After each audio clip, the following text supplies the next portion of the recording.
Ladies and gentlemen, it is the time that we have been waiting for, the time that we will listen to this very distinguished gentleman, Professor Stephen Downes. He will share with us a workshop on designing personal learning environments. May I please briefly mention about him again? To be honest, I am excited because to me, he is a living legend. He is the very first person in the world to teach MOOC, although it was by accident. But really, we have the very first person, and this is his very first trip to Thailand. So whatever he is sharing with us now will be something new that we can learn. And may I please add that the topic of his talk is the most wanted topic around the world this day. He is such a busy guy traveling the world, giving workshop in this topic. So this is very fortunate time that we are here and then attending his workshop. Along the way, there will be some activities that he will ask us to do. We have to write something. We have to perform something together. So please be open. We will learn together if we open our heart and join the activity. There is nothing wrong. So without further ado, may I please invite Professor Stephen Downes to start the workshop. Thank you, sir. Thank you.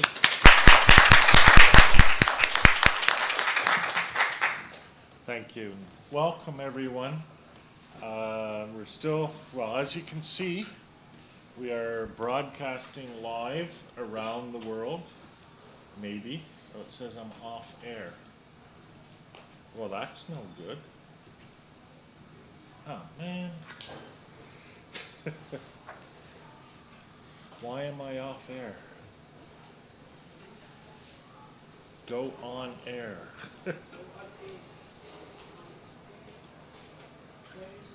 Broadcast No. Man. Well, at least. Stephen, Yes. could you please click start on the screen behind? Just press this one first.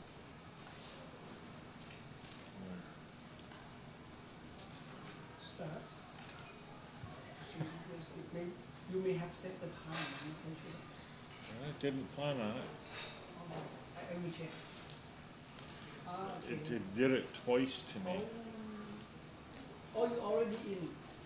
Okay, so let me kill this one.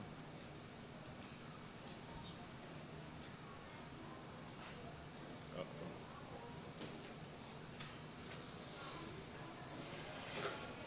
Good.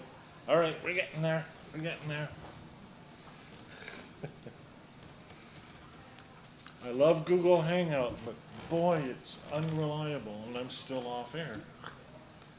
Oh, the Google team is next Oh, door. here we go. You go links. So there's my links that I was looking for. 21%. Okay, it's doing stuff. Start broadcast. Okay. Yay! Now we should be on air soon. Okay, let's just get rid of some of this other stuff here.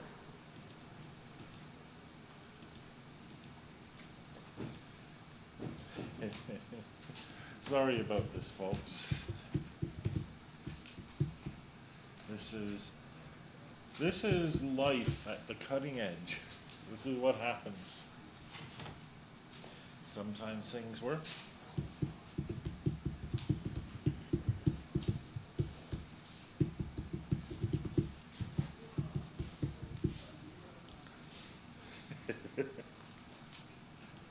All right, we're live, we're on the air. We have a worldwide audience of 0 people.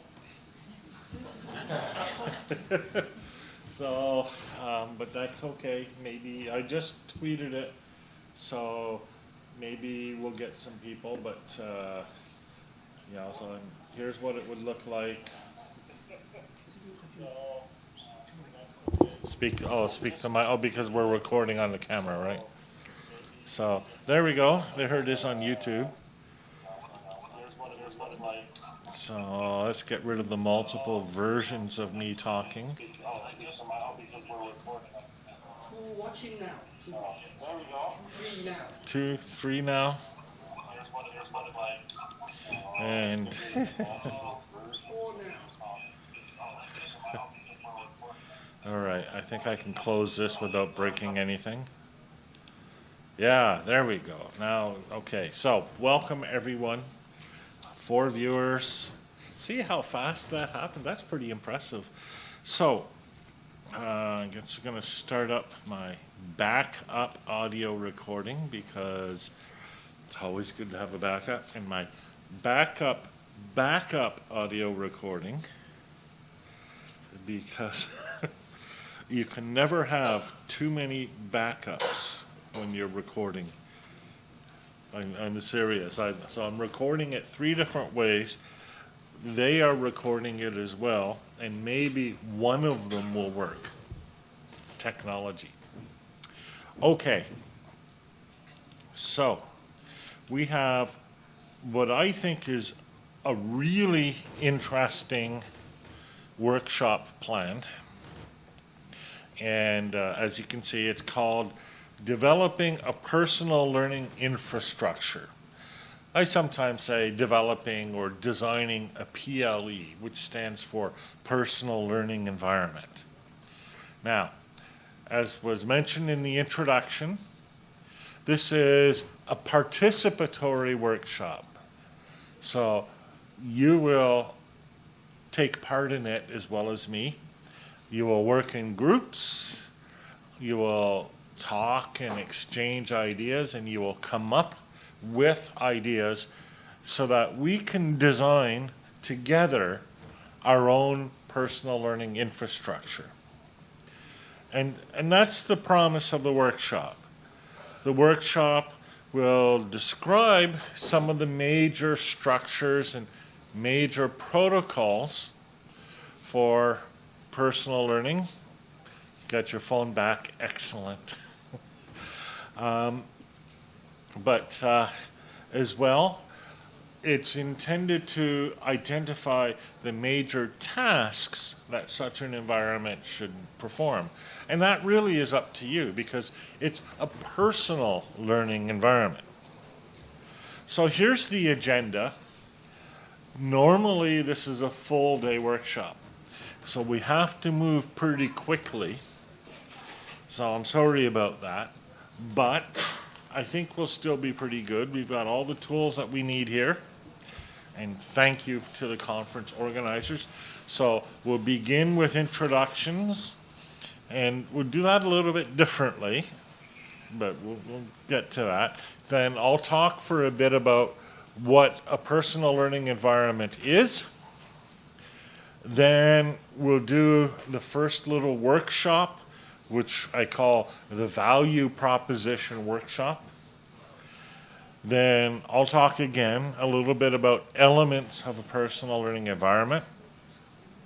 Then we'll do a roles and tasks workshop. Then we'll take a break. And actually, you will be able to continue talking about roles and tasks during the break. Optional. When we come back, I'll talk a little bit about underlying technologies, and we will look at our tasks and put them in order of priority. And based on that exercise, we will create a design or an architecture for a personal learning infrastructure. So I don't know how this workshop will work. Who knows, right? It depends on all of you. The success of this workshop is in your hands. As a presenter, that makes me nervous, but that's okay. I trust you. I'm sure it'll be a lot of fun. So, the first thing we are going to do, and don't get too comfortable where you are, we're going to break into our different groups. And this is the section we call Introductions and Aliases. For the purpose of this workshop, you are no longer you. You are a different person. Maybe a better person. No, I'm kidding. A different person. So, because when we're designing a new technology, we need to think about the different stakeholders who are involved in this technology, right? So Some people are users of the technology. Some people are sponsors of the technology. These are the people who pay the money to build it. They might be a government, or they might be a corporation, or who knows what. Some people are the software developers. They have to build it. We always blame all failures on the software developers. Some people are the marketers who will have to sell it, to promote it, to advertise it. And then finally, and this is the group that is always forgotten, is operations. These are the people who have to keep it running next year. After everybody else is gone, they're left with the system. So we are going to break into those 5 groups. And I'll talk about each one of those groups, but why don't we break into those groups now?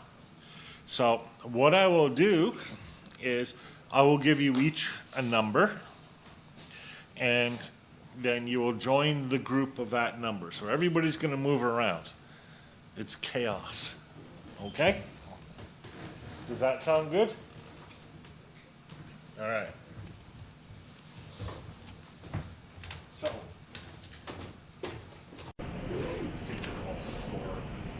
you are in group number 1. 2, 3, 4, 5, 6, 8. Oh wait, only 5 groups.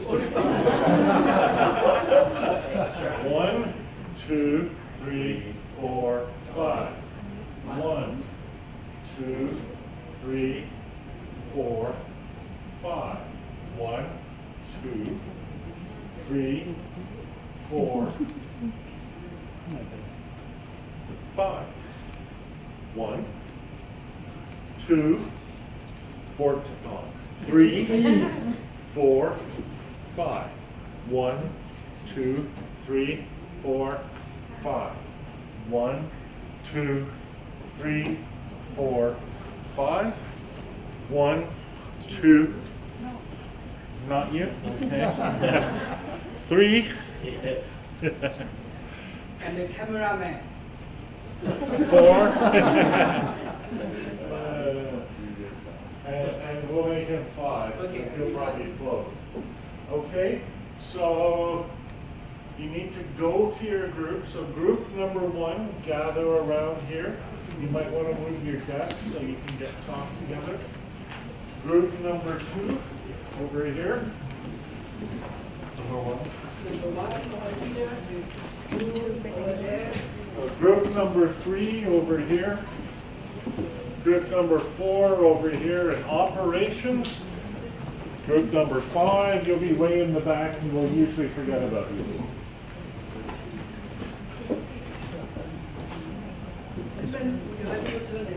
Yes, please.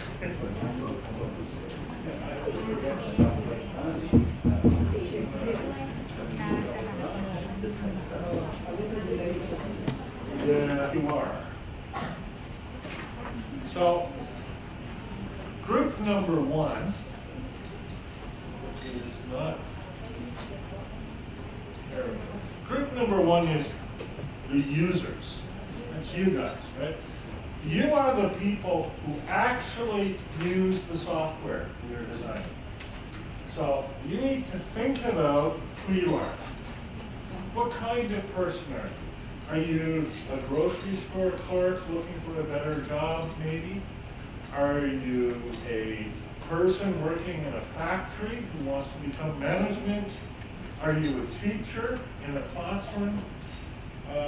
Maybe you're a farmer. Maybe you're a manager. Maybe you're me, right? So think about that in your head, and each one of you come up with some idea of what kind of person you are.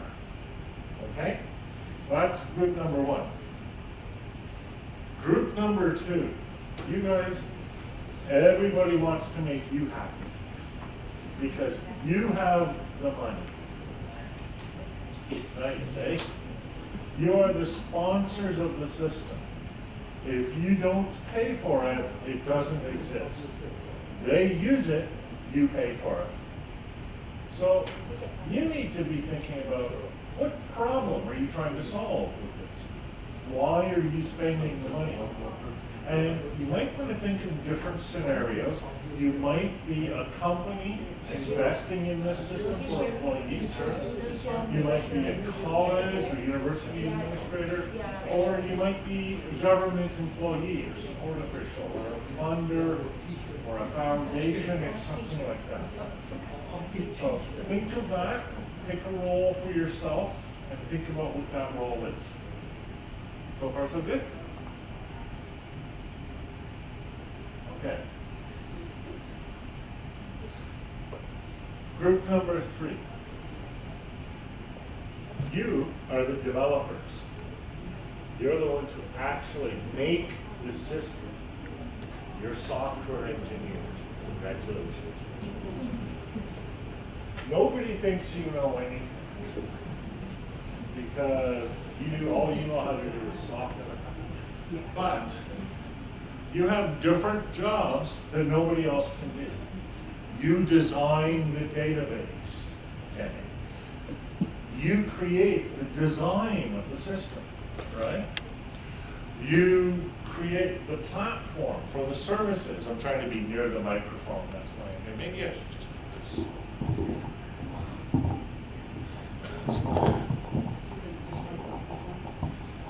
That one might be better? Okay. Oh yeah, okay. So you need to ask some specific questions. Better turn it on. Orp. It's on. Now I've made a noise like a seal to a worldwide audience. So, as developers, you need to ask, what information do you need to know how to design the system? Also, you need to ask, what does this look like compared to other products that you might already know? Compare it to Facebook, compare it to Skype. These kind of questions. Because you're developers, you want to develop something new, not just something that somebody else has already developed. Sounds good? All right. Group number 4. You're in marketing. You do the spin. What you want to do is try to get more of these people. You need to convince them that this product is worth using. How are you going to sell it to them? Are you going to talk about the business development? How are we going to sustain this, right? Talking about maybe you're a copywriter and you're writing some advertising material to sell the benefits. Maybe you're a purchaser and distributor, so you might be a reseller of the product. You need to ask, what's the best business model? Is it sponsorship? Should we sell subscriptions? Should we get donations from government? You're going to need to think about what these people want. Because you're selling to them too, right? Not just these people, you have to sell it to them too. That's why it's so difficult. These are the users, they have certain needs. These are the people with the money, they have different needs. You need to figure out how to bridge that. Good luck.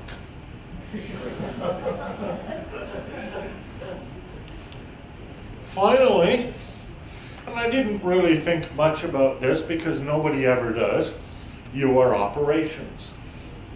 Long after everybody else has gone, you are left with the system. You have to take care of it. You have to keep it running year after year after year. So you need to ask, what do you need to make it continue to run? How will you manage this? Do you need an organization, a foundation, an institution?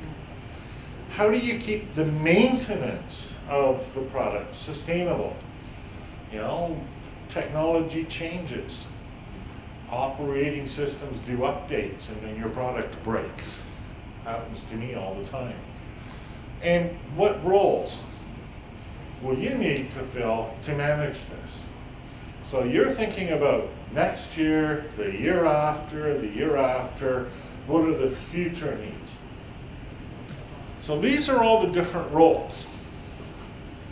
So it sounds like fun, right? It sounds like a mess, right?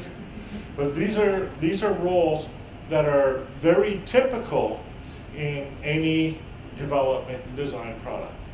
Usually people only think about, oh, what are the user needs, right? Or, a lot of times, you'll have a product that was developed by developers and they don't worry about the rest of it. They just make something quickly and it kind of works for a little bit. Like I said, I always blame the developers when something doesn't work. Okay. Now,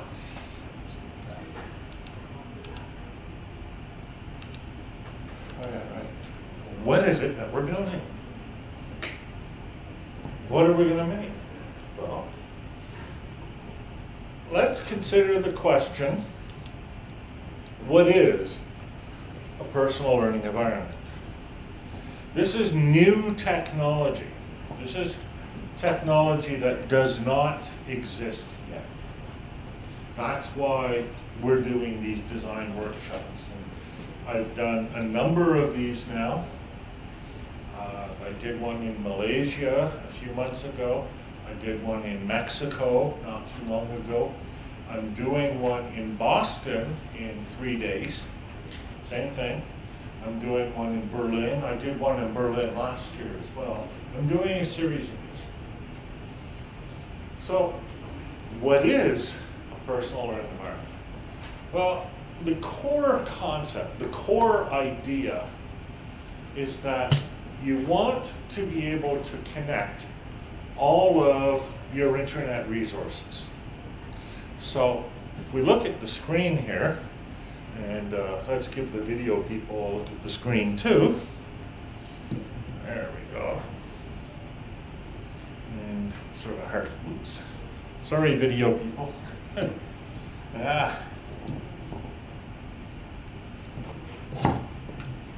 Okay, now they can see my coffee cup, but I'll move that out of the way. Just a wee bit down. There, that's not bad. Except my coffee cup's in the way again. There we go. All right. So, the PLE is you. It's something you have. That's why there's a picture of a little person in the center. And it connects all of your learning services. So the learning management system like Moodle or Desire to Learn or Blackboard, Sakai, the MOOC, maybe Coursera, maybe Udacity. We did work last year with edX. We connected edX to our personal learning environment, our prototype. Blogger, or your blogging software, both reading and writing. It might not be Blogger, it could be any reading and writing environment. A simulation that you might use. Doctors use simulations to learn how to do operations.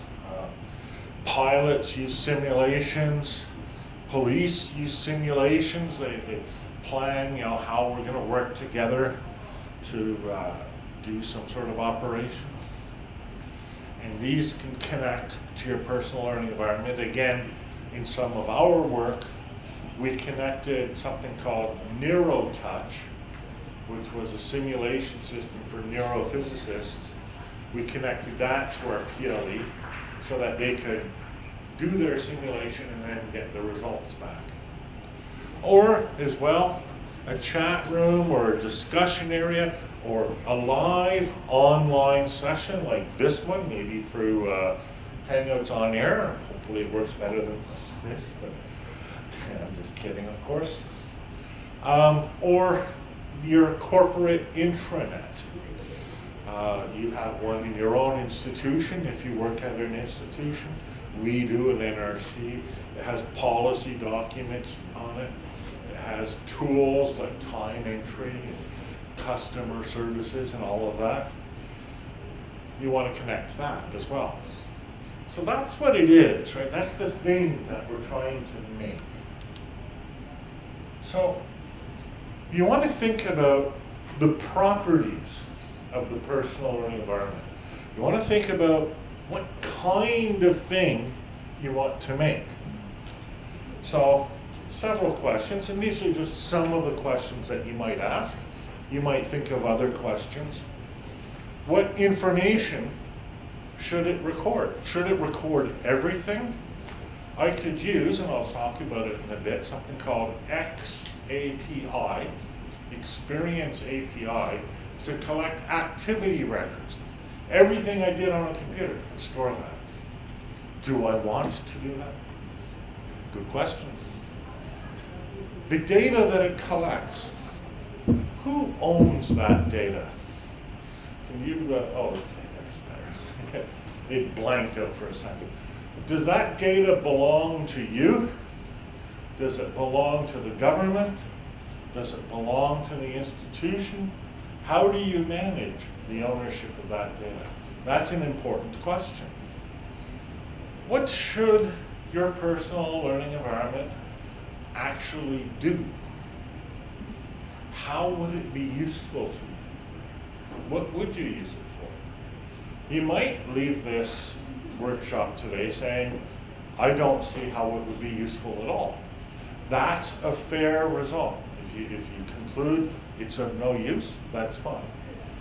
But if you think it might be useful, why? What would it do? A car drives you to the market. A learning management system presents contents and stores your grades. What does this do? What would you do with it if you had something like this? What could you do? I use mine to write my newsletter.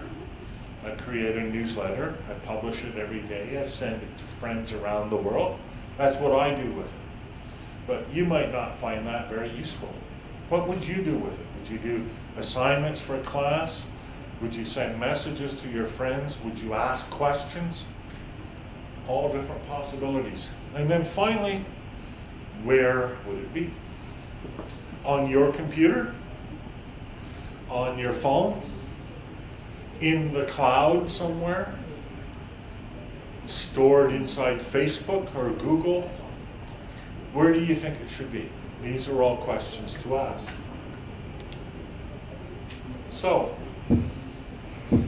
let's take that concept and expand it a bit.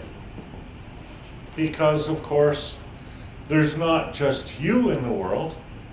There are many people in the world. Look, there's a room full of people here, which is great. So many people came. I'm so happy. So, here's a person, here's a person, here's a person, here's a person. And you see how they use their PLEs and all the other internet services to connect with each other. So, although it's a personal learning environment, you're not all alone. It's not just you and the computer, it's you and the computer and all of your friends using the MOOC, using Blogger, using simulations. How might that be useful to you? Think about it. Maybe it's not. Maybe you don't want to talk to your friends. I know I don't sometimes. Okay, I'm kidding. You know, just sometimes you want to turn your friends off. So think about all the different ways you can connect. And then look, I've added Facebook, I've added Twitter, I've added email. So now we get this thick network of connections between people. So now that's going to give us more what they call affordances. Now, an affordance is an opportunity that a new technology gives you to do something that you weren't able to do before. So this gives you more affordances. Use your imagination. Imagine you were one of these people now, and you had a PLE that connected all of these things together. What could you do with it? I know I have my ideas, but my ideas are only mine. I need your ideas. So, here is the network. And we have more questions, right? How do people find each other in this network? We got users here. How do users find users? And funders here. Do you care if they find each other? Does that matter to you? Or maybe you don't care. You might not. You'll have to decide. How do they communicate? Email, blog, Twitter, something else? Live? How does a single individual personal learning environment work with all of these different services? Are they just all on the screen all at once, or do you pick one and another or another? Do we need a single registry of all the users and all the services? Or is there some way we can just discover services as we need them? Hard questions. You guys are going to have to think about that. How are all these things going to communicate with each other? How would you do it? I know it's hard. You might not be developers, but try to come up with ideas. Tough. It's tough. It's a challenge. These are questions that we wrestle with every day. Now you get to wrestle with them and get a feel for what it's like to be doing this kind of work. And finally, why would we want to build one of these at all? When you're presenting a new technology, or indeed when you're presenting anything new, whether it's technology or a book or a new institute or a new product, anything at all, a new course, the people who fund it always ask for what is called a value proposition. And the value proposition, it's like you remember I talked about innovation yesterday, right? It's the idea plus the execution plus the benefit. The value proposition is the document that defines that. And it's focused on the benefit, but it draws, it shows how the idea and the execution will produce the benefit. You are especially thinking about that, but so are you in marketing, right? The value proposition is the first thing you will work with. Okay, so the value is how you benefit. Sometimes it's in financial terms. I'll get a better job, I'll make lots of money. Sometimes it's not. As users, you need to ask, do you want to make more money? Do you want to be more educated? Do you want to be famous, have lots of friends? All of these are values that something like this might give to you. People once argued in favor of traditional universities because students go to traditional universities to find a new husband or a new wife. That's a value proposition. That's the benefit that a university provides. Not everybody, but some.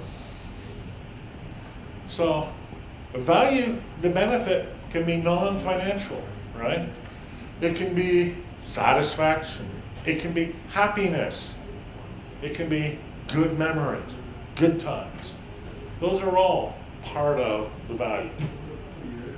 Okay. We should boo them. All right. So, now we're going to do the workshop part of this. And things are going to get a little bit noisy, but that's okay, because you're going to work in your own groups. And you're going to think about what the value proposition is. Now, for each of you, there are going to be different value propositions. You think about it as users. You think about what the value proposition is as funders. What is the benefit you will get? Developers, there needs to be a value proposition for you too. Why are you spending your valuable time and incredible software skills building this rather than something else? Why would you do this? It's a good question. Marketers, well, it's about bringing it all together, right? Balancing it all, selling it. And operations, we don't care. I'm just kidding. Operations, what are you looking for in this? You are the ones going to be left with this at the end. When all of these people are gone, there'll be just you in the room. What then? What will be the value? What would make this work for you? You have the hardest problem because you have to think in hypotheticals. Okay, so here's how we're going to do this. Oops.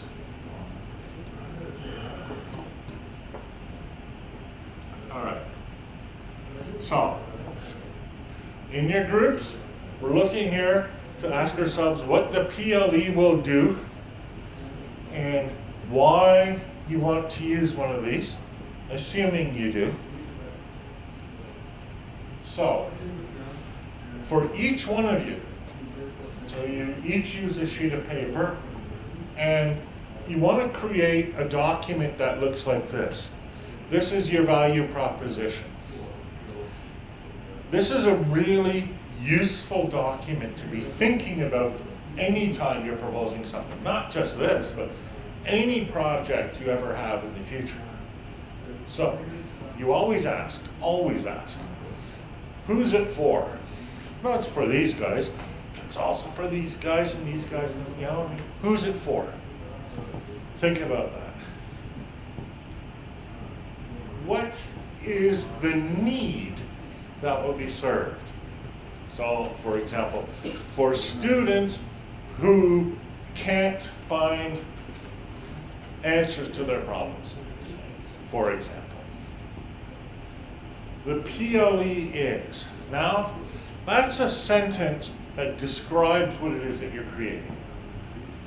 Based on everything I've said, what would you describe it as in a very short sentence? 5 words, 6 words. A PLE is a network of services connected, or your own interface to the world, or like Facebook, except I own it, or, you know, something like that. And then, what is the thing that it does that nothing else does? What makes it better? What's the one thing it could have? And remember, you're inventing this. What is the thing that it could have that would make it really worthwhile to you? Tough questions for operations. Contrarily to, in other words, as compared to something else. So you have the obligation here to think about other products that are in the same space. So contrarily to a learning management system, or contrarily to Facebook, right? So these are similar sorts of products. And then the distinguishing feature. So contrarily to, or unlike Facebook, you get to own your own data. Or unlike a learning management system, it works on my phone. Or unlike Google Docs, I can put my content on the web. Something. Hard exercise, right? Yeah. So that's okay. Don't worry about getting this perfect. You won't.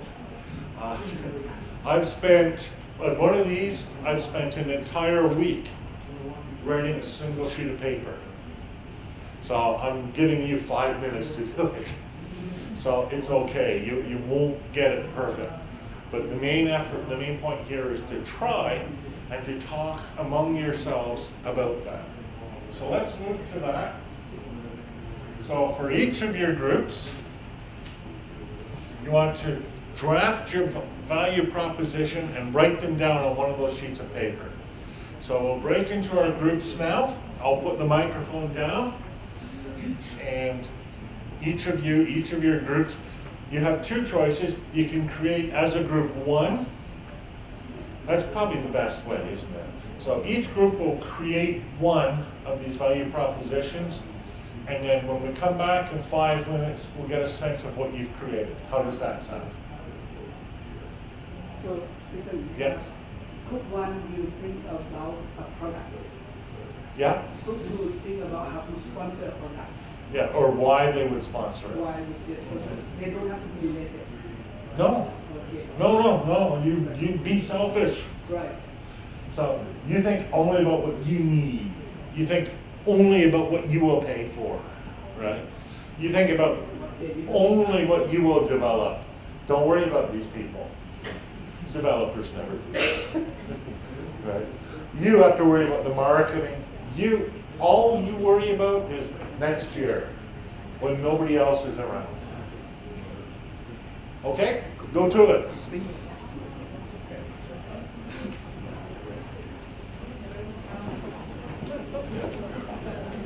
Only 5 minutes.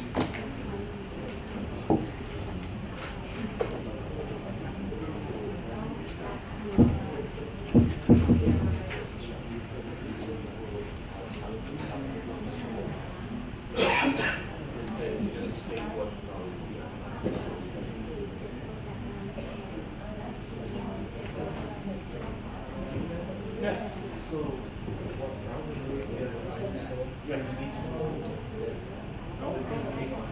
You guys are funny. So, you might be a government trying to improve literacy. You might be a corporation trying to help listeners. Maybe, yeah, something like that. That's perfectly reasonable. That's, we don't worry about that yet.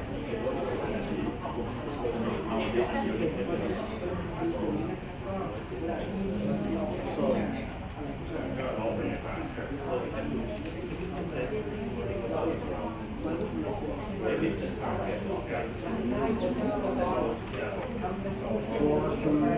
what is the need,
มันก็จะไปส่งผลที่ตัวผู้สอนเก็บท่องในถ้าออนเมื่อไหร่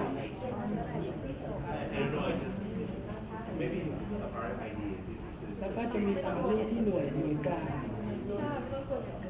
อย่างนึงคือโปรดักต์ของเราเนี่ยเป็นที่ฮันนี่มิชชั่น Maybe like about small reason first and then the national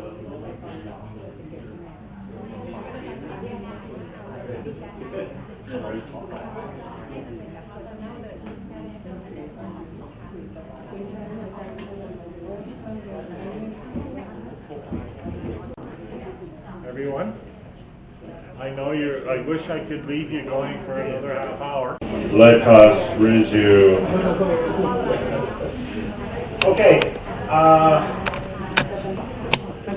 You don't need to stop. You're going to continue working on this, but I just want to think about, just pull ourselves out a bit here. I'm just going to ask the different groups because I'm kind of curious. What problem or what was the pressing need you decided to address? So user, what was the need that you addressed?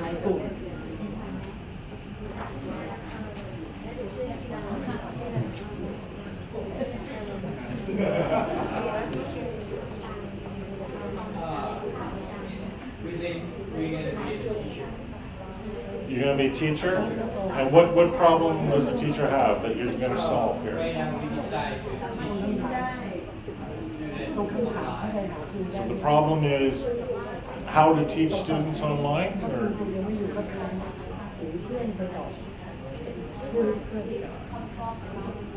Right.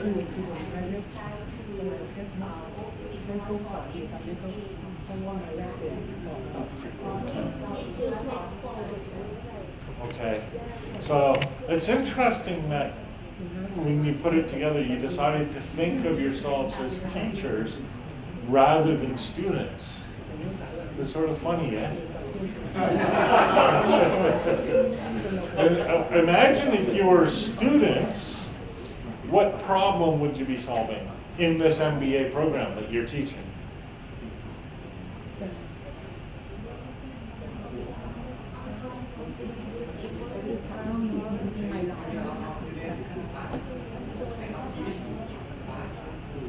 Yeah.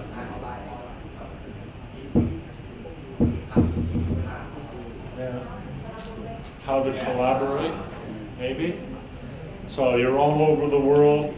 How to collaborate with people all over the world. That might be a problem. I know I find it a problem. Okay, oh, very good.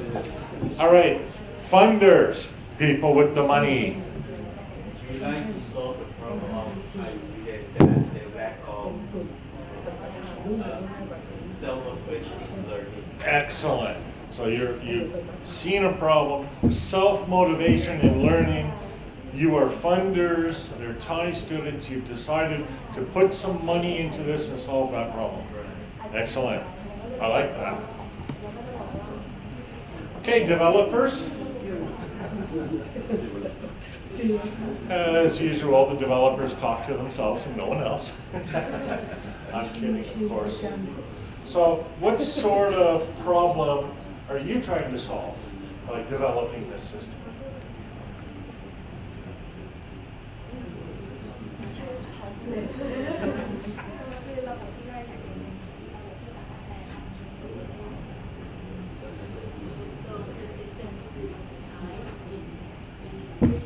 The system can be versatile in many languages.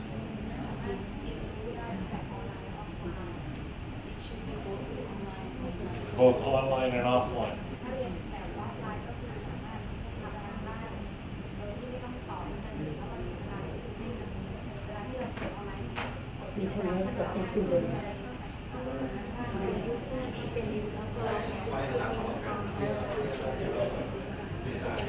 Okay. Mm-hmm. Yeah. Uh-huh. I understand. Okay, so these are good technical problems that you're solving. How to make it work in many languages, how to make it work online and offline, and how to make it record what you do asynchronously. So if you work offline, it still saves what you're doing online. Good, hard, technical problems. I love it. Exactly what developers would come up with. All right, PR people, what's your big problem?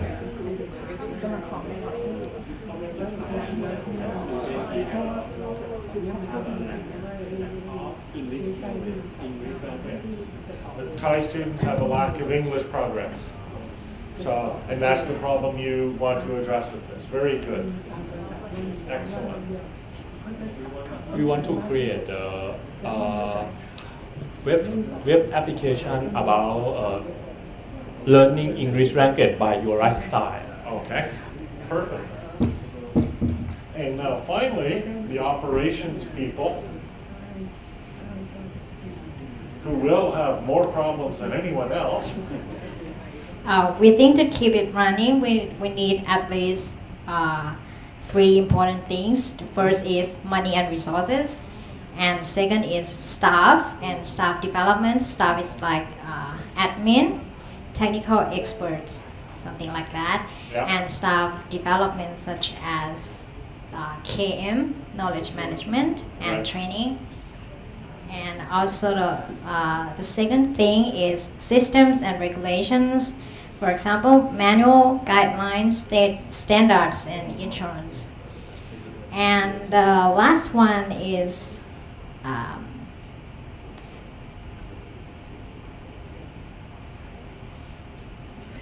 that's all. Okay, I speak that's enough. already.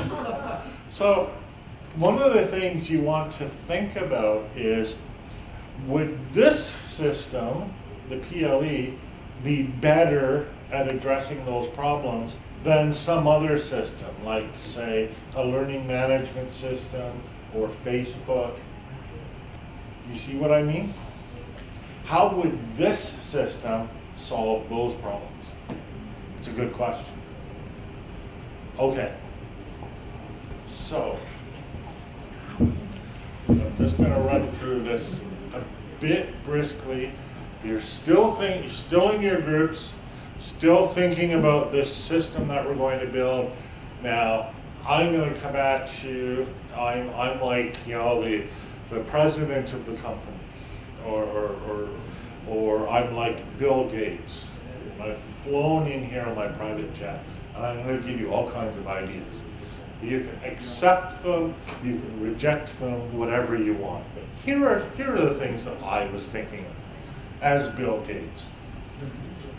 So, from the perspective of the course provider, this is what I think it should look like, right?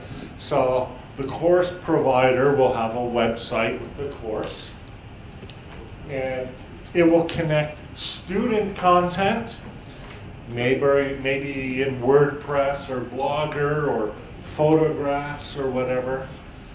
It will connect course content created by the government or by my friends, the publishers. Also, there will be students, these people, who are subscribed to the course, right? So they would sign up and they would receive the course content, and they would receive the content from all of the other people. And then there might be live online events, just like this one here. It's like we're making one of these now. And of course, event recordings, which become part of the course resources. So you see how I'm trying to bring in these different types of content. So, from the student's perspective, from the perspective of a person taking the course or using the system, I see myself as connected with a whole bunch of other people. I'm connected with teachers, I'm connected with resource people, I'm connected with other students, and I'm connected with them through all of these different technologies, through WordPress and Facebook and Flickr, etc. So from the student perspective, I'm at the center, everything else is out there, and I just reach out and grab it, or reach out and talk to someone.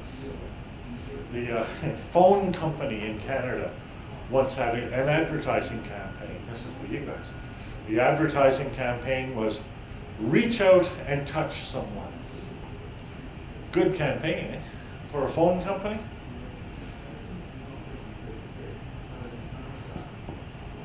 Now, I'm Bill Gates, so I'm thinking about software and technology. So here's the Grasshopper application. This is real. This is something that I built, but it's just you know, an experimental platform. It's not a product I'm trying to sell or anything. Although it is on GitHub and you can find it and use it. It's kind of hard to work with. But here's what it does. It takes your input from users or from content feeds. It organizes the different types of data. They might be events, books, posts, publications, companies, people, whatever. And then it puts that information in easy to digest pages, and then it distributes email newsletters, web pages, RSS feeds, whatever. So you can see it uses the mechanism of aggregate, remix, repurpose, feed forward. Bring stuff in, organize it so that it's useful, send it to whoever, your friends, your employers, your prospective employers, whoever. Now, all of you guys should be asking, does something like this solve the problem I'm trying to solve? The answer is up to you. So, here are some examples of the sort of system that's been talked about by people like me and people in Britain and in the United States and elsewhere for a number of years. Nobody has built it yet. It's because it's so hard. So the idea is, you see, you are at the center again, and then you connect to a list of tasks, to your email, to Flickr posts or photos, whatever. See, I keep harping on the same concept over and over. You get fired doing it. Now, what's really interesting about this is that when you use something like this, you can create a personal learning record. Of course you can, right? So, there's the stuff coming in and the stuff going out, the aggregate, remix, repurpose, etc. But you can save some of this stuff to your personal library, PDFs, ebooks, videos, whatever. You can also use learning analytics to help you. There's all kinds of things learning analytics can do. For example, learning analytics can look at what you've done, analyze it, and show how you've improved over time. Or if you're trying to accomplish something, it can help you set a target and then see how you use that target or move toward that target. I use a product called Runkeeper on my phone. I use it for cycling. I bicycle a lot. You might not believe it, but I really do. Last year I cycled for 1,200 kilometers. The year before, 2,000. This year, only 300. I know, it's been a rough year. But I use Runkeeper. I set a target, how far I want to go, and then I can track my progress toward that. That's how I know I'm doing so badly right now. But I'll be back home soon. I'll be home for a while. I'll be up there. So, that's just a quick look at what a personal learning environment could look like. It's intended to add to your thinking. Now we're going to move into the next part of the workshop. You're still working in the same groups. You're still working with the same ideas, okay? So your project is still your project. But now we need to refine it a bit. We're going to do it in 2 phases. Although really, you can kind of combine them into one. First of all, you want to ask, what role or function the PLE does. That's what your value proposition was helping you find out, right? So for you guys, the role is to help Thai students become self-motivated. For you guys, the role is to help people around the world collaborate. For you guys, the role is the work in multiple languages and also to work synchronously and asynchronously, etc. Now, the question here is, how will you know it is meeting this role? How will you know it succeeded? What metrics are you going to use to measure? Because you can say, oh yeah, it increases collaboration. Anyone can say that. How do you know? Because that's always the essential part of designing a product, is knowing how you can tell whether it is succeeding. You guys in operations, right, you talked about things like the need for properly trained staff and things like that, financial support. How will you know you have enough? All right? What are the metrics? And then secondly, once we have defined our measurable roles, what we will then want to do is say, what specific things must this system do in order to fulfill this role? This is a hard one. I'm going to give you a fair amount of time for this. So, for example, if I want my system to increase sales, we don't, but let's say I do, okay? So the metric is how many units I've sold, right? And I can count how many units I've sold. Okay, well that's great. What tasks must my system do? It must present the item for sale. It must accept the input purchase, and then it must process the billing, right? That's how you complete a sale, right? Present the merchandise, take the money, give the people the thing. Those are the tasks. So you need to define what tasks, what specific things the system needs to do. There might be a lot of tasks involved. There might be just a few, but probably there's a lot. So you will want to use your imagination. So this is what the first sheet looks like. The roles, and then the different metrics. How are you going to measure whether it succeeded? And then the second really hard one, this is the tasks. Now, remember, our system might fill more than one role, right? We're not limited to only one role. So we might want it to do more than one thing. In the end, we know we want it to do more than one thing because we have 5 different stakeholder groups. So think about the different kinds of things you want it to do. Don't feel limited. Let your imagination go. It's not picking the best right now. It's just coming up with ideas. It's a brainstorming kind of exercise.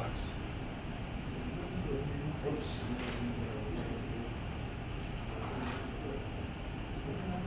All right.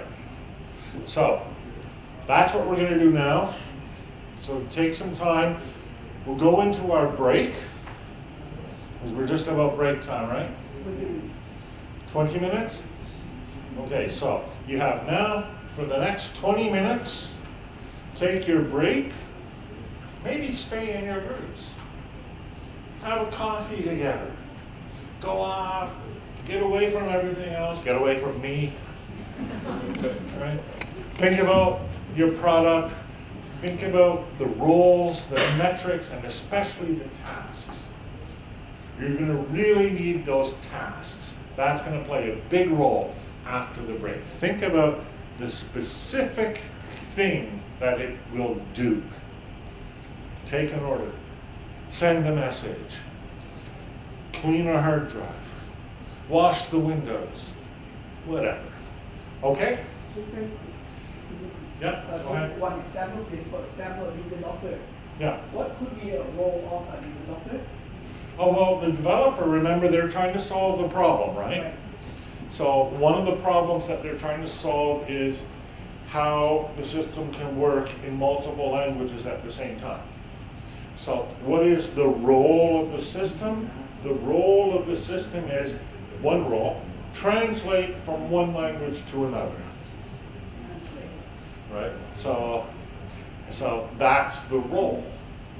How will you know, now I ask, how will you know you translated successfully? That's a hard question. Anybody can translate from English to Thai. I could do it. Not very well. How will you know it was well done? And then once you know that role, right, translate from English to Thai, say, what is the task? Collect the incoming message, send the message to a translation service. It's better than writing a translator. Who can do that? Then print the translation. Something like that, right?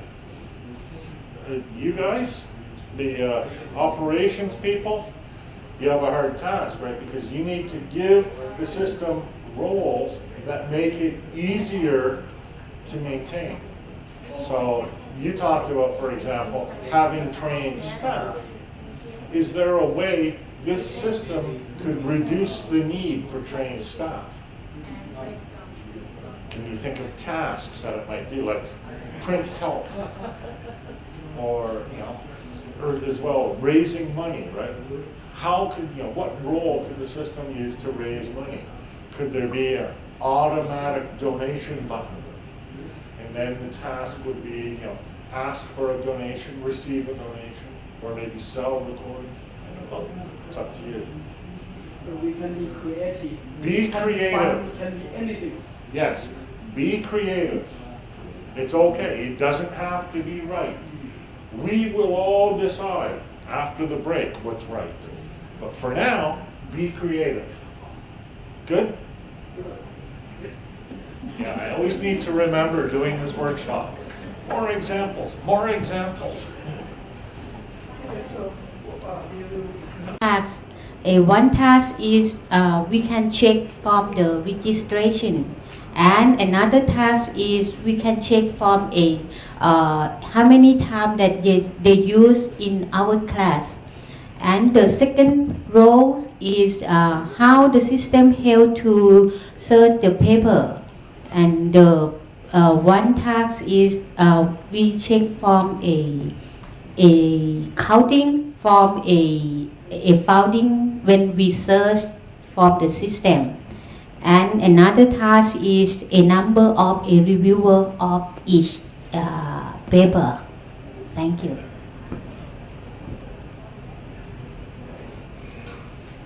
So that's good, and that's a good start. And all the other groups will have their roles and their tasks. So here's what we're going to do now. We're going to move to the next part of this. I should walk around and make him.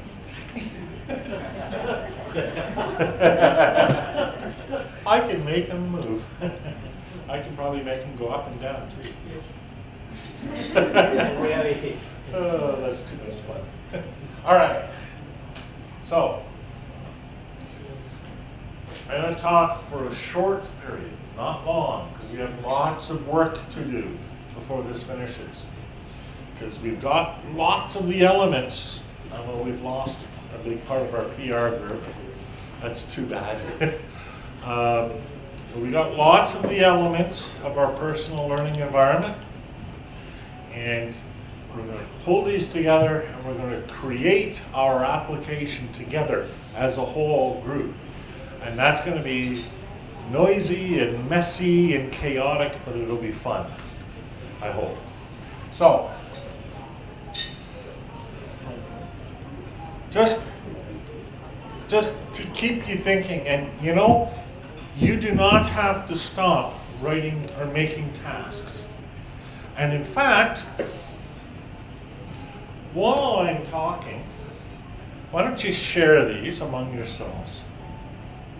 Some for you, and some for this group. And do I have enough? Yeah, I need to give those to the other groups. On each note, write a task that you want the system to perform. And you know, I've given you lots of post-it notes, so you can create lots of tasks. So you've created 4 or 5 tasks altogether now, but you could add more tasks if you wanted. In fact, it's good if you think of more. Right? We want to be very detailed and very focused. So if you think of tasks while I'm talking, you can write them on these post-it notes. Okay. So, a little bit about the technology, at least from my perspective or my point of view. Not everybody agrees with this, but that's okay. So, I mentioned before the break that the personal learning record would include, the personal learning environment would include a personal learning record. And here's an example of what it would look like, just in concept form. Right? It would include the activity record. That's what I mentioned before. It uses a standard called the Experience API, and it records all your activities. It could also include your personal portfolio. In my case, my personal portfolio are the papers that I've written, the photographs that I've taken, the recordings of these presentations, etc. And other people's portfolios might look different, so it could include those. Any artifacts or things that I make, or any evidence, performance results, etc.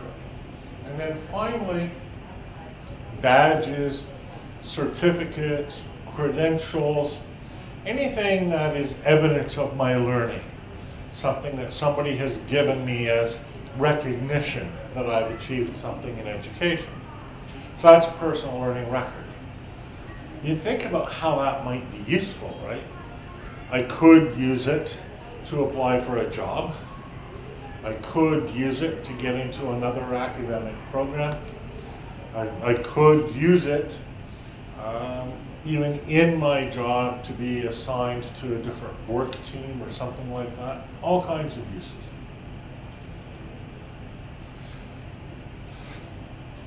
A lot of technology today is being developed in the cloud. And what we mean by the cloud is, well, as somebody once said, someone else's computer. And the idea here is that I can access my service using my laptop, using my mobile phone, using my desktop computer, and because it's located in some service somewhere else, maybe at Google, maybe at Amazon Web Service, whatever, then I can access it from all of these different places. And when my service is in the cloud, I can access other cloud services. We've talked about translation. The PLE could, if it's in the cloud, could access a translation service and automatically translate using that, for example. Maybe. Depends on the developers. They might not want to do that because they're developers. This is the part, we call it Resource Repository Network, Aggregation and Storage. This is the part of the personal learning environment that gathers resources for people. We talked a bit about this group, right? A teacher might need resources for the class that they're teaching online. So, what are the different possible sources for resources? Well, look at them all. Email, RSS, Open Archives Initiative, SharePoint repository, Facebook, Twitter, Monster.com for job opportunities, government sources, repositories of papers or photographs or videos or images, Desire to Learn or other learning management systems, Coursera and edX or other MOOC systems, and so on. You know, it's funny. If we had more people maybe and more time, we're thinking about tasks. Each one of these resources is a separate task, right? Fetch email. Fetch MOOC courses. Fetch documents from the government server, right? Each one of these things is a task that might be important to one person, maybe not so important to another person. And then the system brings these in and analyzes them. And I put parsing, scraping, analytics, etc. There's information comes into your system. You want your system to be able to process it. One example, your email reader now sometimes can find spam messages and put them in a spam folder, right? That's really useful, isn't it?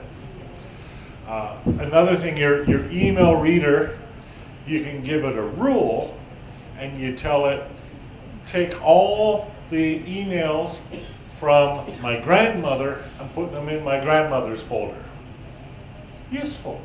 And then I can always see if I got a new email from my grandmother. So there's a whole bunch of things that can be done with incoming content. These, again, might be tasks that are relevant. For example, I might want to translate something. So something comes in, a tweet comes in from Twitter, one of the tasks is translate from Thai to English. And then store it, right? So that I can read it later. The other thing that the Resource Repository Network does is it gives me what we could call a knowledge base. So it takes all of the content that comes in and then extracts important things from that content. For example, articles, photographs, videos, it will find all of those. But persons, if you had a good analytics engine, you could get a list of every person you've ever come into contact with, and it would store them in a big database of persons. That would be handy. And so if somebody called me or sent me an email, but if I got like a FaceTime message or something, my computer could recognize that person and on the side of the screen show me all their articles. That's a task. Might be useful. Publications, publishers, organizations. I should have a list of all the organizations I ever deal with. If I want to raise money, it should organize them into funding agencies, for example. If I'm a student, I might want a list of schools. Job opportunities, sure, it should be able to look at all that content, extract the job opportunities, and show me what work I could apply for right now. That would be handy. Certificates, events that I might go to, a database of locations, etc. So the idea of something like this is not just to gather content, it's to analyze the content and organize it into a database of information that is useful to me. Would that be useful? Can you think of tasks that you could have your system perform around that? I know I really focus on these tasks. These tasks are important because they define what the system will do. Okay, next. Oh, am I back to the cloud again? So, I was there already. Okay, so here's an example of the sort of thing that your resource repository network might need to manage. This is simple email protocols, but you want your system to be able to work with different emails or different email systems and be able to speak in the language that these email systems use. So there's the types of email that you can access. POP stands for Post Office Protocol. And IMAP, I forget what that stands for. Internet Mail, blah, blah, blah, blah, blah. Does anyone know? No. Something protocol. Yeah, it's a protocol.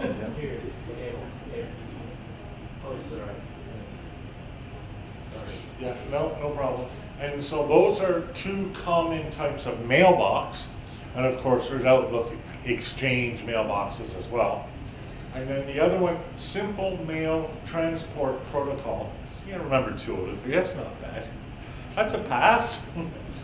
So my system should be able to send email as well as receive. That's a task.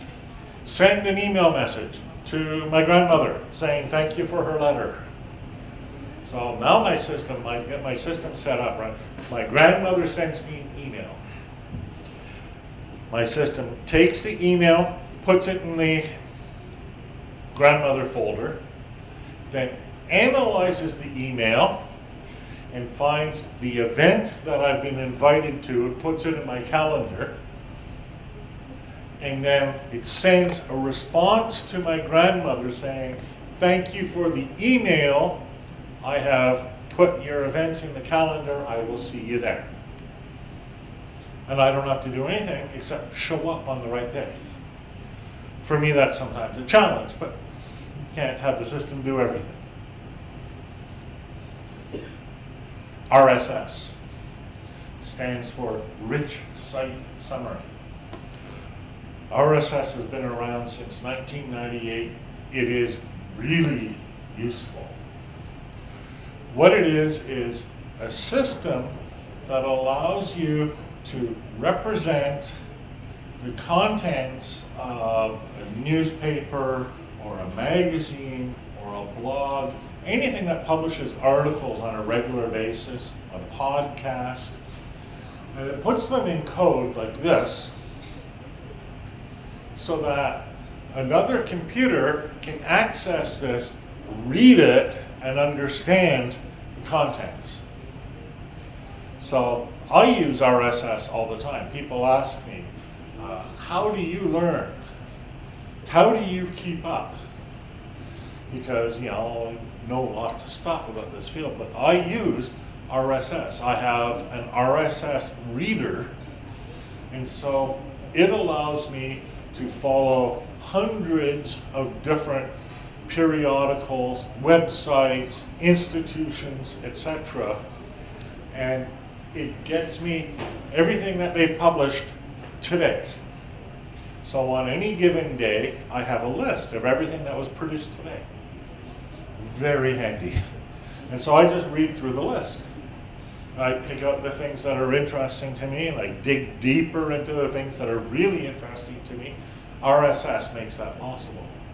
So RSS is kind of like knowledge steroids, except they're legal. So I want my personal learning environment to use RSS. And what's neat is, the way I see it in my mind, here's email, here's RSS, just bring it all together. So I see everything in one feed, and then let it organize and analyze it for me. So there's something.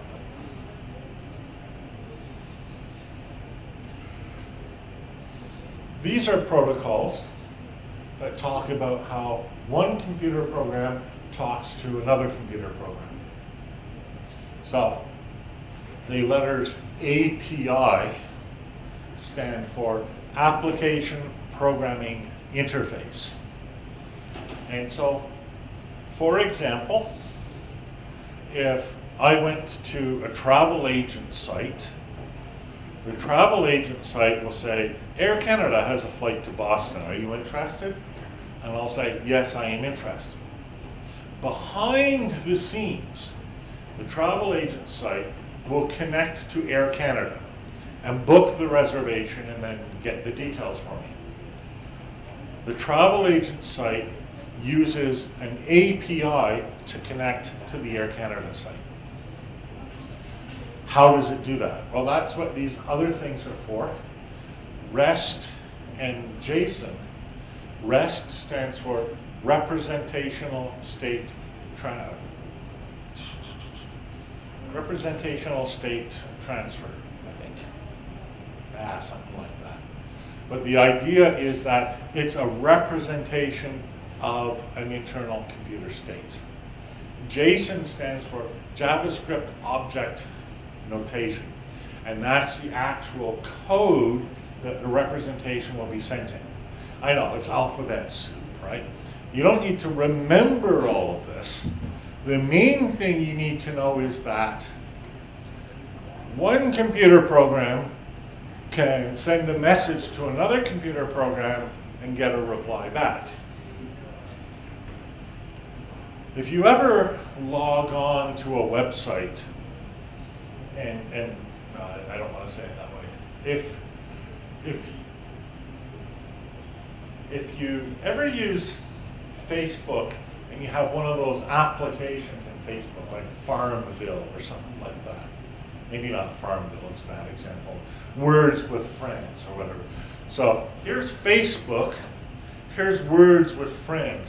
They're communicating back and forth with each other using this technology. I want my personal learning environment to do that, so that I can play Words with Friends with my friends, or with strangers, or whatever. I want my website, my personal learning environment, to be able to schedule travel for me, enroll me in a class, sign up for an RSS feed, whatever. You see what's possible here?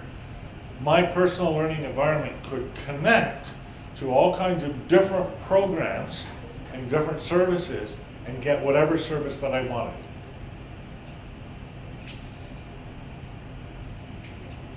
OAuth stands for OAuth. This is the way a computer will authenticate so that the other site knows who I am.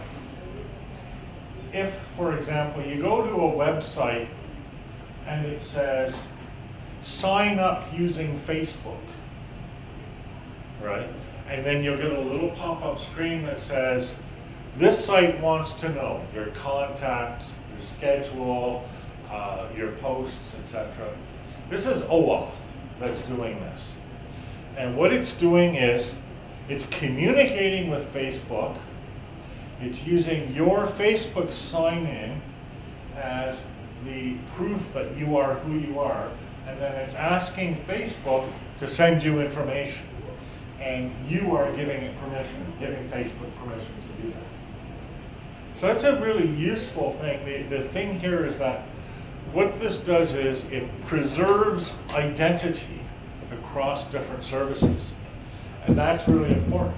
So if I use a personal learning environment and then I connect to a remote conferencing system, say, I could use OAuth so that the conferencing system knows who I am. So I don't have to log in here and here and here and here. I just log in once and then access services all over the web. So I'm going to skip through a few of these. There's more, but I want to get to the fun stuff. So here's the fun stuff. You've got a bunch of tasks, right? Maybe you've been adding to them, and you should be writing them on your Post-it notes now. So here's what I want you to do. Oh, I can't put that down. I want you to write the tasks on the Post-it notes. And we're going to need a wall. Which wall? Which wall should I use? let's use, which one will be easier? That wall there, because that's where the fewest people are. I want you to put your tasks up on that wall. So write the task down on the post-it notes, the little yellow notes. As many as you can think of. And then when you write the task, put it up on that wall. Does that make sense? And I know it sounds strange, but it's okay. Stephen, in the group or everybody posting? Everybody. Right. Everybody. Now, you're finished with your groups for now? Everybody together, put them up. Don't need to be the same group, so they can prioritize. If you think of more tasks, you can write them down and put them up. If you had a task and maybe the other people in your group didn't agree, that's okay. Write it down, put it up.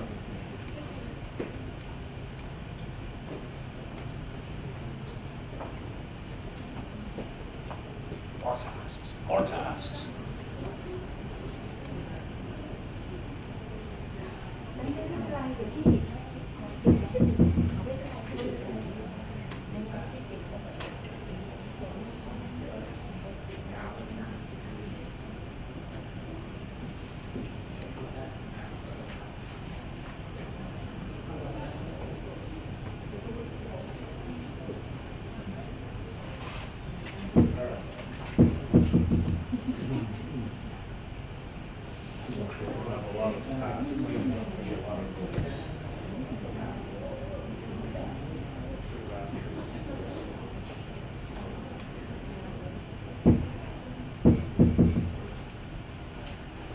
I'm going to give you votes.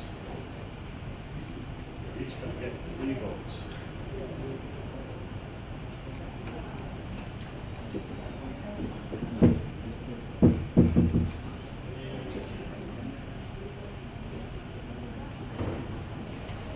You.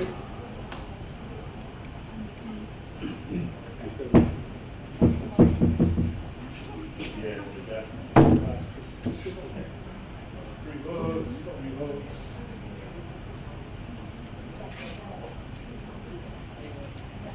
You.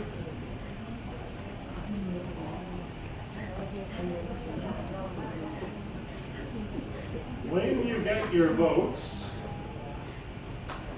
you get 3 votes each in the form of.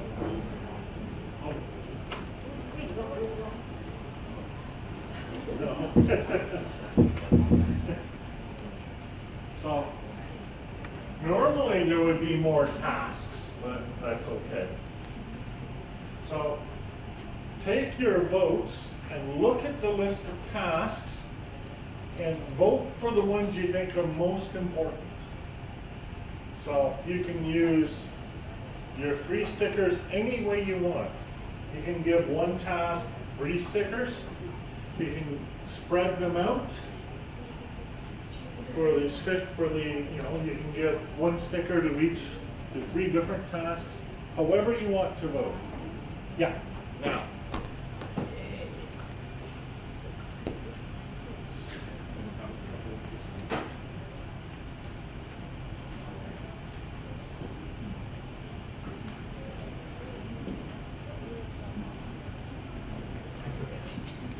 I'm going to be random and unreasonable and give you 6 votes. Because that's the way the world works.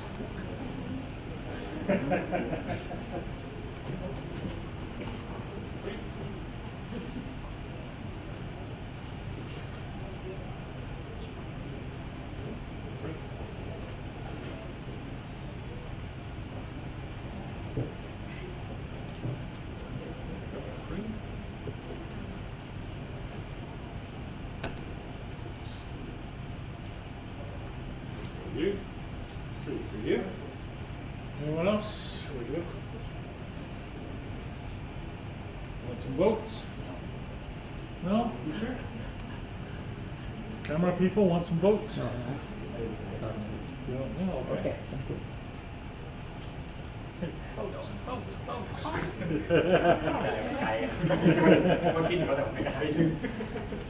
Anyone else need votes? Did everyone get votes? Stick them on to the ones you support.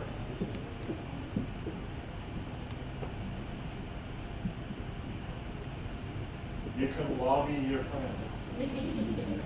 You can argue about it, it's okay. Maybe drive. Right. I don't know what you would drive with, but.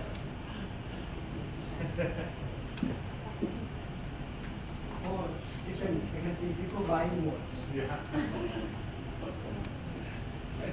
This is a lot of fun when you have like actual developers and actual funders in the room, because they get into arguments about the voting, you know, but everybody gets votes, right?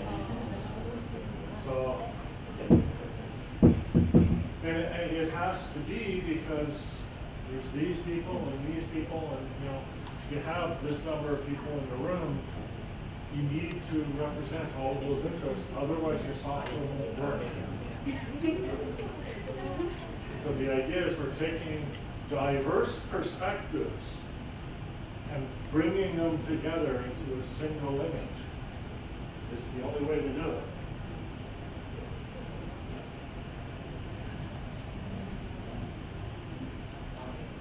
Oh, now you want votes? Oh, you need votes. You need votes here.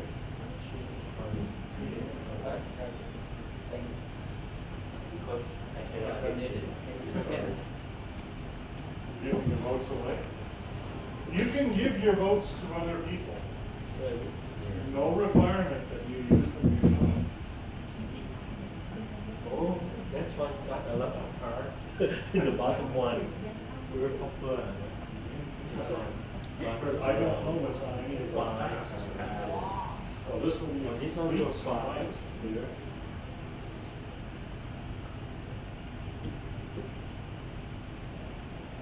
Maybe we should, maybe you should do referendum.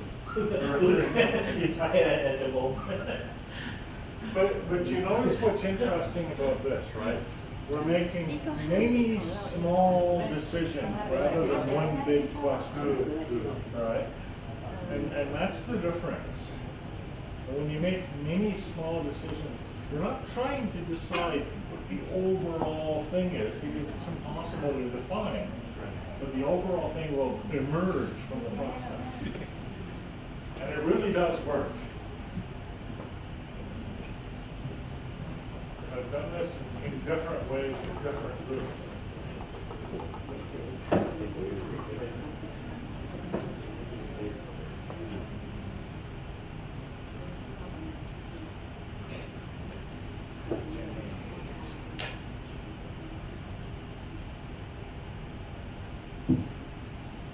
wonder if you have any people. Do you have any viewers still? It should be on the screen there. This is second screen. Oh. These are real flowers. They smell great. Orchids.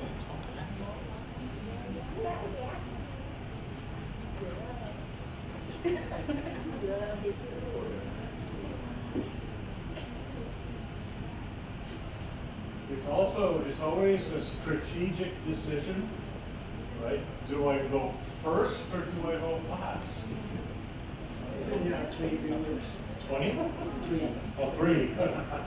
So 20. Including me. Including me. But there are 2 more people.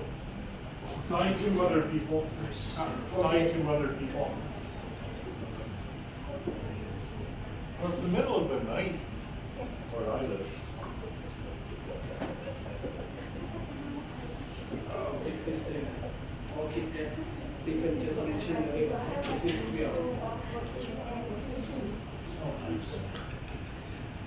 All right. There's still people voting down there.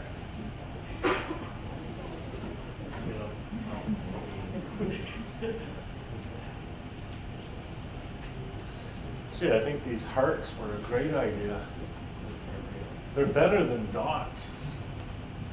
Usually we just use little dots, right? But the hearts are nice. Okay. So, like I said, does somebody have a pen or a pencil? So, all right, let's see what we got. Record targets for each user got 4 votes. Whoops, maybe a pencil would be better. Oh, thanks. Record targets for each user got 4 votes. Process achievement data, 1 vote. Process engagement data, 2 votes. Award engagement points, got a star and a smile, and 1 vote. Set targets for each user, 1, 2, 3, 4, 5, 6, 7, 8 votes. Training, no votes. Teach, no votes. Well, you think about it, right? These are really generic, right? It's not really very specific. Why would you vote for it? You don't know what it means. Especially the funders over there. They're not going to pay for training, right?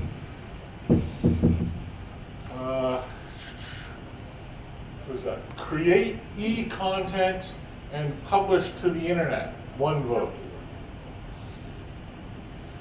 Survey user, find unmet need. 1, 2, 3, 4, 5, 6, 7, 8 votes. Pretty good. Counting of the resource founding from searching. 0 votes. Collect achievement data. 2 votes. Award achievement points. 3 votes. And a smile. Design a course. 1, 2, 3, 4, 5, 6, 7, 8. Now, if this was a real design exercise, I would have rejected this. Why? Because it's too big, right? If you were writing a piece of software and you wanted it to design a course, what would that look like, right? It's many different tasks. This is more of a role than a task, right? Design a course is a role, but it's not real, so we're okay. So, report data to teacher, 1 vote. Collect problems, request for customized, creating new thing for my team. 0 votes. Again, this was probably too complex for a single task, right? It needs to be fairly simple. And that's what you voted for. You voted for, you're saying this is the experience that comes through, right? If you did this 2 or 3 times, you would begin to get a sense for the kind of things that people vote for. And the kind of things people vote for are things that are specific and direct and clear. Collect engagement data. So that's pretty specific, and that got 4 votes. For this crowd, that's quite a bit. Number of reviewers who are rating the resources. 1, 2, 3, 4, 5, 6 votes. So that's nice. Although, did we have a task rating of the resources? I don't see one. So one of the groups here said we should count the number of people rating the resources. But we don't have anybody rating the resources because that wasn't a task. So we would need another task, rate the resources, and then we could count. It's one of these things, you know, eventually you get better at it. Create a new or customize some features of Moodle LMS. Got 3 votes. Again, I would reject this because it's too vague. Right? Customize some features? What features? We would want to know what feature. Training, again, too vague. Student registration checking, again, too vague, 0 votes. time usage for each student in a class. That's pretty specific. That's good. Nobody voted for it, but it's good. That's okay. To maintain the sources of e-learning, 1 vote. And report to social media, 1 vote. So, what have we designed together? So, actually, first, can you hold this for a sec?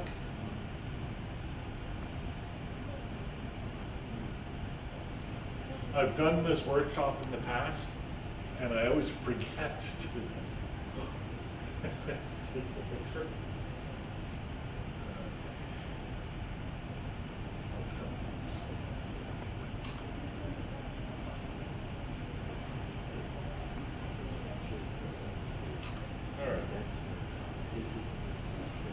Okay, so now let's get rid of the ones that didn't get any votes. Thank you, nice try. Come again. All right, so let's remove the ones that only got 1 vote.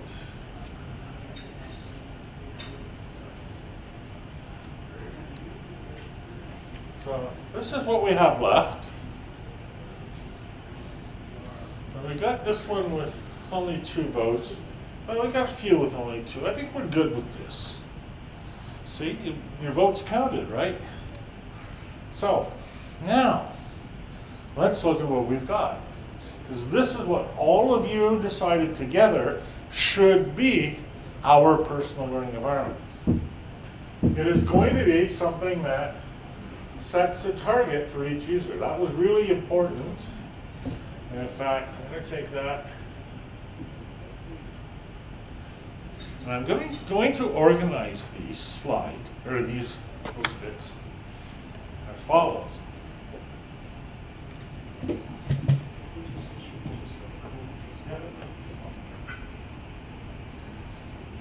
reading my email? Yeah. So, here's how I'm going to organize these. So, you see all these tasks? So I would expect about that many, right?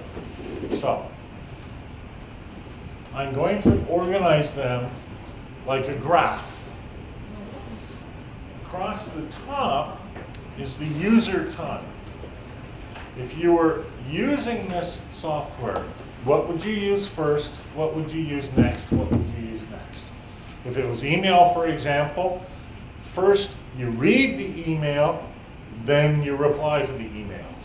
So, also, I'm going to rate them, and we'll talk about that. Bang for the buck.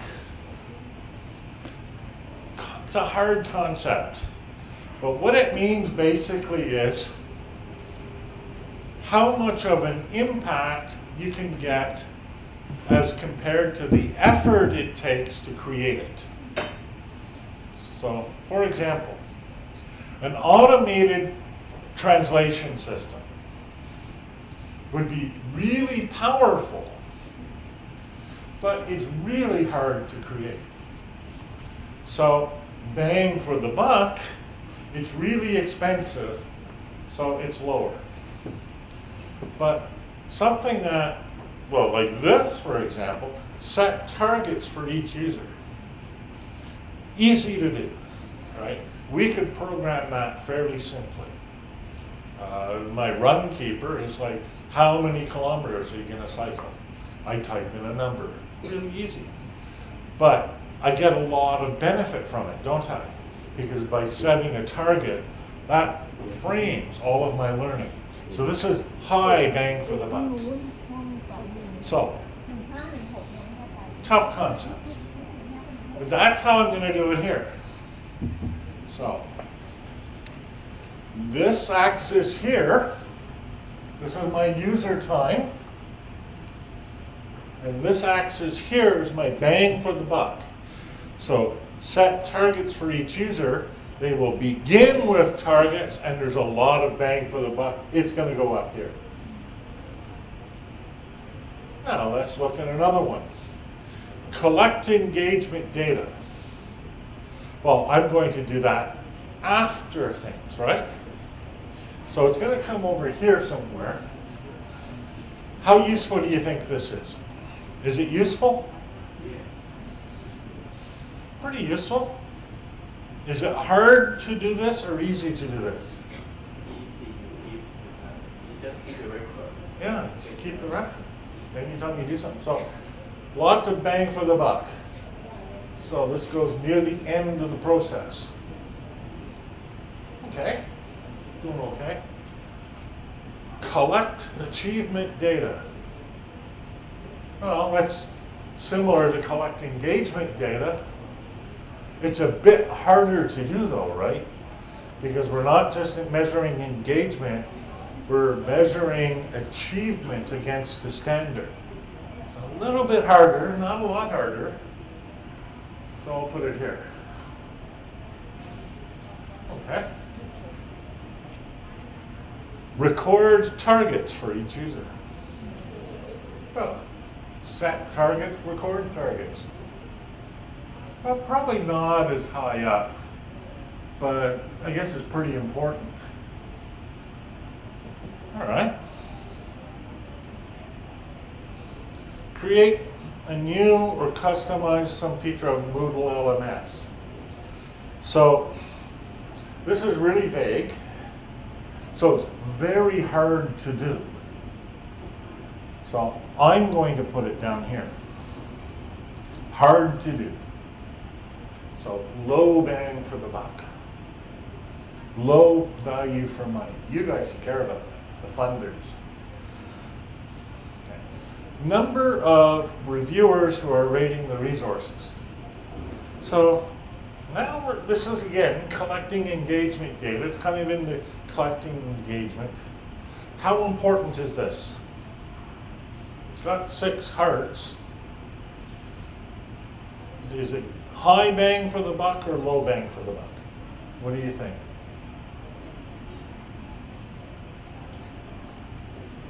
No? All right, I'll just move up and down until you tell me to stop.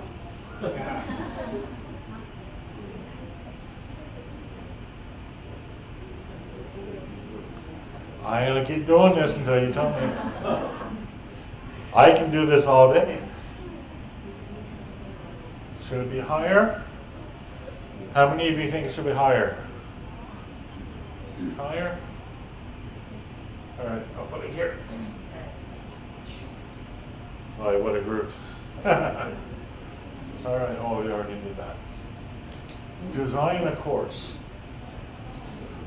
Probably pretty useful, but really hard. Right, you need a whole software system. So I'm going to put that here. Award achievement points. So it's got 3 hearts, so people like it. It's easy to do, I think. It's not super easy, but reasonably easy. Is it really valuable? What do you think? Yes. Yes? Because then you know the learner to get achieved or not.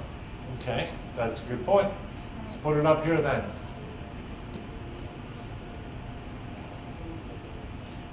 Everyone loves this one. They love it so much it's hard to get off the wall. This was the most popular one. So it probably has a high benefit. That last hurt there. Survey user, find unmet need. So it's a bit hard, but we want to do it before setting the target, right? We want to find the unmet need and then set the target, but it's a bit hard. So I'm going to put it here.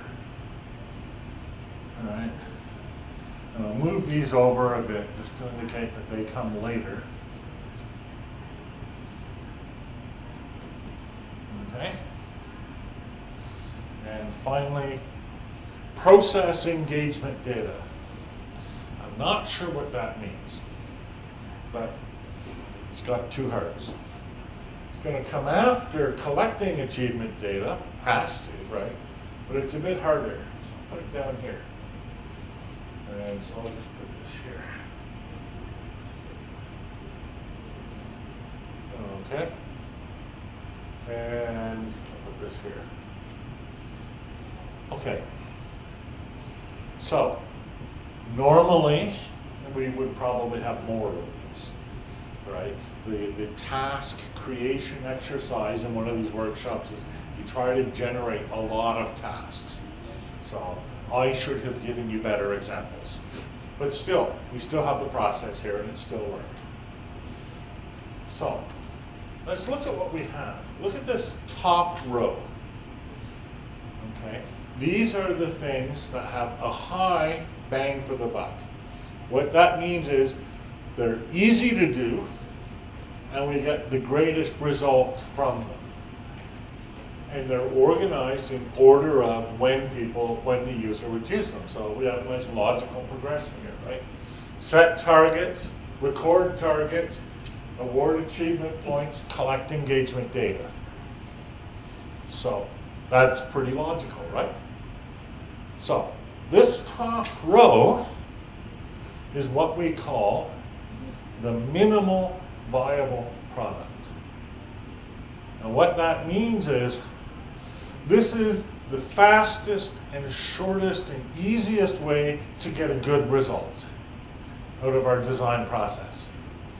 So if we were in a real process, we would have the funders and the users and the developers and the marketing people and the organization or the people we always forget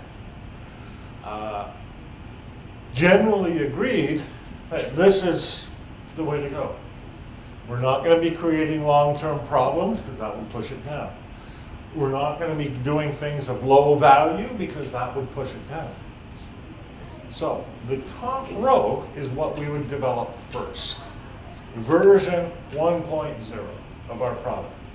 So our personal learning environment product, think about what we've designed, is something that sets a target for each user and records the target, very useful, awards achievement points, and collects the data. Now, we can see, looking at this, there are some gaps, right?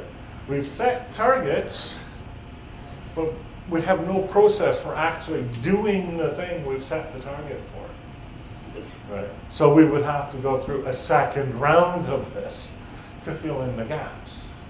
But still, right? Even so, we could create fairly quickly an application that lets a person set their own learning targets and then they would just fill it in for themselves, whether they achieved it. Would that be useful? Would it cost a lot? Not really. You could probably get some students to program it for you because it's not that complex. It'd be a good start. And so you design one of these, then you test it, see how people liked it. Version 2 is the next row. Right? So now we add the other features. So one other feature, really important, is before setting the targets, now our thing actually does a survey with the user. It's a bit harder to do, right? That's why we leave it to version 2. So we do the survey and then the targets again. And now we're also collecting the achievement data and we're collecting the numbers of people who did the ratings and we're processing that data. Still don't know exactly how, but that's okay. So version 2, our application does quite a bit more. Now in a normal process where we had lots of tasks, this would fill up. And we'd be able to define 3 or 4 different versions of our product. And that would create what we call a roadmap. The roadmap is the result of this process. Here's version 1. if you put a time on it, right? Version 1 would do in the first 3 months. Version 2 would do in the next 3 months. And version 3 would do in the next 3 months, etc. So you have a roadmap for your product. So this is kind of a very simple personal learning environment. You can imagine if you were more ambitious, if you're looking at different technologies, this might get very detailed. But this is the way that the personal learning environment will have to be designed. This is the way really anything has to be designed. Any application, any program, any new initiative, you need to go through these steps and plan the rollout. Make sense? Was that interesting?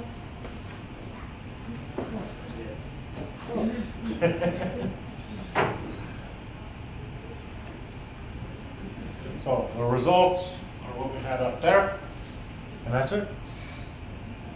I'm done. We all stunned by when you say. I'm sorry. That's the end of our process. I think we still have time Yes, to some refresh. time. If you have questions, please feel Questions? free to ask. I think they are sending you SMS message Oh, I for questions. It's a lot. It's a lot to take in, and and I understand that, because if you think about it, think of everything I've thrown at you here today. The technology underlying the system, the concept of the system, the process to decide. It's an awful lot. So, and you may want to go back, think about it. Okay. Any questions, please? I probably have no question, but I'd like to make a comment. Yes. You just gave a very good teaching lesson, because it's very clear how we do design of these, how we prioritize things, how we rank things. It's very clear, and I did really learn from you. Oh, good. In an easy way. Thank you. very much. Well, thank you. I really Give a appreciate hand, that. please.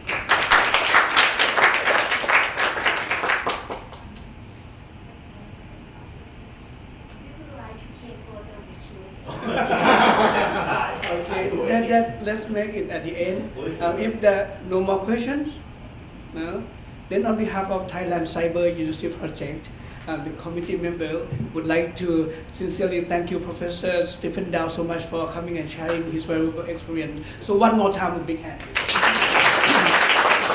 Before concluding the event, may I please remind you that those of you who attended the event 2 days in a row, then you are eligible to get the certificate. Don't forget to obtain your certificate at the registration desk. And please help us evaluate our event by completing the evaluation form. And all the recordings of this event, including the keynote speaker from the 2 mornings, afternoon session, will be available on Thailand Cyber University website within about, let's say, 2 weeks' time, including those slides from the speaker if they give us the permission to do so. Okay, and on behalf of the organizing committee member, we would like to also thank you, all of you, for coming here. Don't forget to join us again next year. Thank you very much and have a safe trip back home. ขอบคุณครับ สวัสดีครับ Okay, now photo time. Please come and grab him. Grab Stephen down. All together. All together.